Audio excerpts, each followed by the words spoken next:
પણ આ તમામ ઉપર પણ ધ્યાન રાખવા માટે રાજ્ય સરકારના ખનિજ વિભાગમાં એક સ્કોડ છે જેનું નામ છે ફ્લાઇંગ સ્કોડ। આજકાલ ફ્લાઇંગ સ્કોડ સાથે પણ આ ખનિજ માફિયાઓ સેટિંગ કરી રહ્યા છે, જેના કારણે ગુજરાતમાં ખનિજ ચોરી એ બેફામ થઈ છે। મારે નામ નથી લેવું, પણ ખનિજ વિભાગના ફ્લાઇંગ સ્કોડના એક અધિકારી છે કે જે જબરજસ્ત રીતે ખનિજ માફિયાઓને છાવરી રહ્યા છે। ખનિજ માફિયાઓને ફ્લાઇંગ સ્કોડનો એક ડર હોય છે, પણ આજકાલ એ ડર પણ ખતમ થઈ ગયો છે। જે ફ્લાઇંગ સ્કોડના અધિકારી છે, અગાઉ સુરતની અંદર એક અધિકારી પર એન્ટી કરપ્શન બ્યુરોએ રેડ કરી હતી। જે અધિકારીએ ફ્લાઇંગ સ્કોડની અંદર પણ ફરજ બજાવતા હતા અને આ અધિકારીએ કરોડો રૂપિયા એ છાપ્યા હતા અને આ અધિકારી પર એસીબીની રેડ થઈ હતી અને આજે આ અધિકારી પણ જેલમાં છે, જેનું જ મારે નામ નથી લેવું, પણ બધા એનું નામ જાણે છે કે અધિકારીએ કરોડો રૂપિયા એ ભરૂચ, વડોદરા, સુરત જ્યાં જ્યાં ફ્લાઇંગ સ્કોડના નામે ડરાવી શકતા હતા ત્યાંથી તેઓએ જે ખનિજ માફિયાઓ છે અથવા લીઝ હોલ્ડરો છે તેમની પાસેથી પૈસા ખાધા હતા।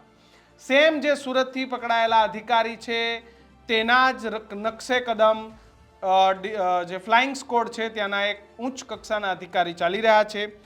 આ અધિકારીનું સાંભળવામાં આવ્યું છે કે અમદાવાદના મહિજડામાં કોઈ બે ભાઈઓ છે કે જે ભાઈઓના પર તેઓના બે આશીર્વાદ છે અને અમદાવાદના મહિજડામાં ફ્લાઇંગ સ્કોડના અધિકારીના આશીર્વાદથી બેફામ ખનિજ ચોરી ચાલી રહી છે।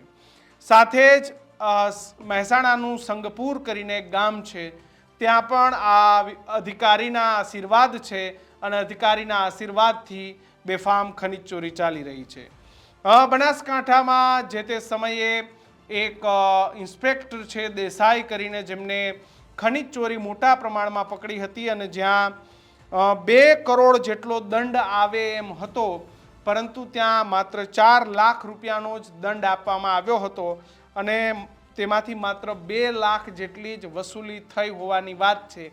બાકી એ 4 કરોડનો દંડ પણ ઉડી ગયો છે। અધિકારીએ તેમની અંડરમાં કામ કરતા જે જીઓલોજીસ્ટ છે, જે ત્યાં ગાંધીનગરની અંદર જે જીઓલોજીસ્ટ છે, એ જીઓલોજીસ્ટને આ અધિકારીએ રેડ કરવા માટે નથી જવા દેતા। જે જીઓલોજીનું કામ જીઓલોજીસ્ટ છે તેમનું કામ છે કે તેઓ જઈ અને જે તે જગ્યાએ જે લીઝ આપેલી છે, જે ખાણ આપેલી છે તેમાં માપણી કરે કે ભાઈ આ ખાણને આટલા સ્ક્વેર ફીટમાં આટલા ઊંડાઈ સુધી ખોદવા દેવાની હતી, ખોદાઈ ગઈ છે, એમાંથી આટલા કે આટલા મેટ્રિક ટન જથ્થો કાઢવાનો હતો, એનાથી વધારે નીકળી ગયો છે, ઓછો નીકળો છે। આ બધું જ કામ એ ભૂસ્તર શાસ્ત્રીઓ કરતા હોય છે।